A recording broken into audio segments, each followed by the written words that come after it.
Senator Cotton. Secretary Mayorkas, the Uyghur people are a religious and ethnic minority in northwest China. Your administration and the last administration have both concluded that the Chinese government is committing genocide against this people. Do you agree with that assessment? Yes, I do, and it's why we are so vigorously enforcing the Uyghur Forced Labor Prevention Act. Well, thank you for the candid answer on that. That's much better than, for instance, the TikTok CEO could give last week about the genocide against this people. Part of Congress's reaction, as you suggested, was in 2021 passing a bill that I and many others sponsored. In fact, I think it was a majority of senators, known as the Uyghur Forced Labor Prevention Act. It passed the Senate unanimously, so I know that you're familiar with it. The law requires Customs and Border Protection at DHS to presume that materials sourced from that province are produced by forced labor because of the widespread usage of forced labor in the province among the suppressed people. It bars those products from importation into the United States. And under that law, every textile manufacturer has to certify that their imported materials aren't sourced from Xinjiang province in China. It's come to my attention that a veteran-owned company called 9 Line Apparel, which prides itself on ethically sourced products, recently decided to trust but verify their suppliers' certifications that the cotton they were using originated in Central America rather than in China. So they had their supposedly clean textile imports professionally tested. It turned out that slave-produced fabric from China was mixed in and passed off as Central American cotton.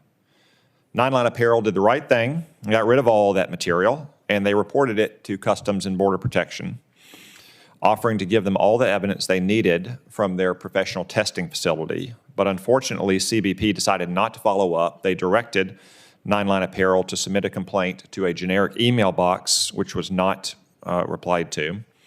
When 9 Line Apparel CEO then followed up by calling CBP directly, CBP told him that enforcing this act's ban on slave-produced textiles and other fabric is not one of their top priorities. Mr. Secretary, is enforcing the federal ban on slave-produced products and materials from China a top priority for your department? It most certainly is. Why would CBP have told the CEO of 9 Line Apparel that this is not a top priority? That is not a reflection of our prioritization of this work, nor is it consistent with our prioritization of this work. And I must say that the Act is an incredibly important statute that Congress passed, and I appreciate your leadership in achieving it. It is something that we enforce very, very vigorously and need to do so. And I should say that the Act provides that it pertains to materials produced in whole or in part with forced labor. And I cite that because that is very important language, because we do not countenance at all the use of forced labor by the PRC. And we cannot allow materials into the United States that are in violation of the statute. Okay, thank you for that answer, Mr. Secretary. I think it's important that we heard that here in public for everyone in CBP to hear that their secretary believes that the enforcement of the Uyghur Forced Labor Prevention Act is a top priority, correct? Oh, yes, and let me assure you that the personnel of CBP are in perfect lockstep with me. Well, I know that sometimes in bureaucracies, messages don't always get transmitted as clearly as leaders might like, so I'm glad that we have you saying that clearly today.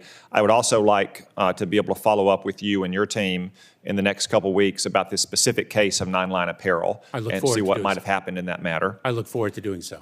Second, I want to turn to TikTok. We've had a lot of talk about fentanyl today, rightly so, given the surge in drug deaths in this country. TikTok has sometimes been referred to as digital fentanyl.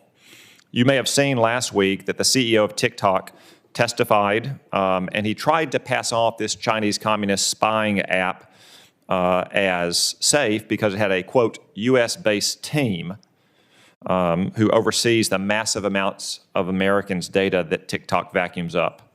So I want to talk about those U.S.-based employees. Last year, your department approved more than 700 applications for foreign nationals to work at TikTok and ByteDance's offices in California. Do you happen to recall how many of those 700 were Chinese nationals? Let me assure you, Senator, that we are very focused on the threat that TikTok presents, and we are very, very focused on the threat that the PRC presents. So I'll come to that general threat in a moment. I'm just number of different areas. Do you recall how many of those 700 foreign nationals that were approved to work at TikTok and ByteDance's California offices were Chinese nationals? Senator, I would be very pleased to look into that. There's 445.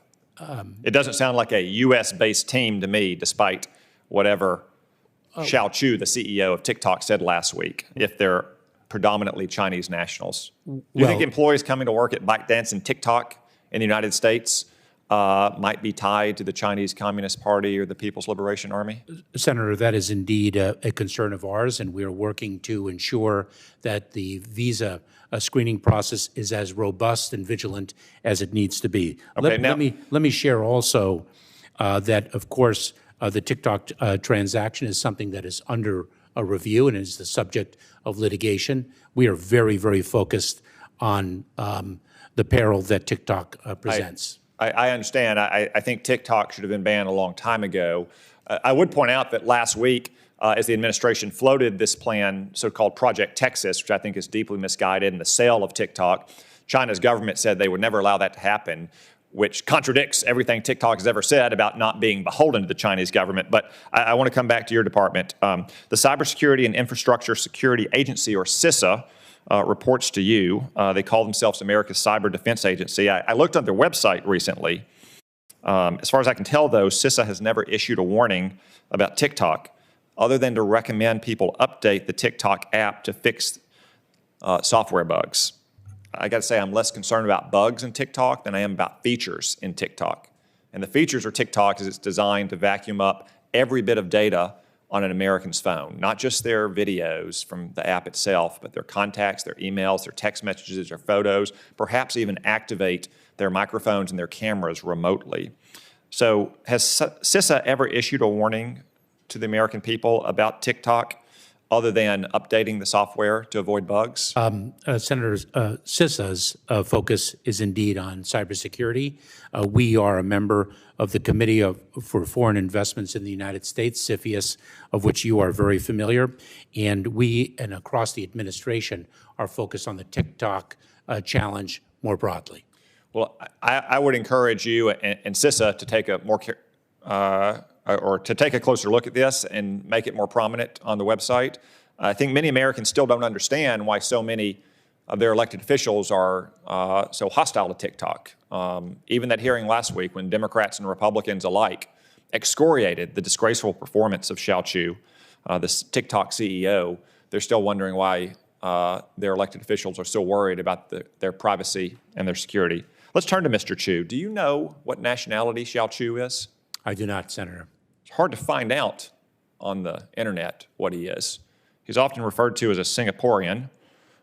He spent a lot of time in America, though, if you look at his resume.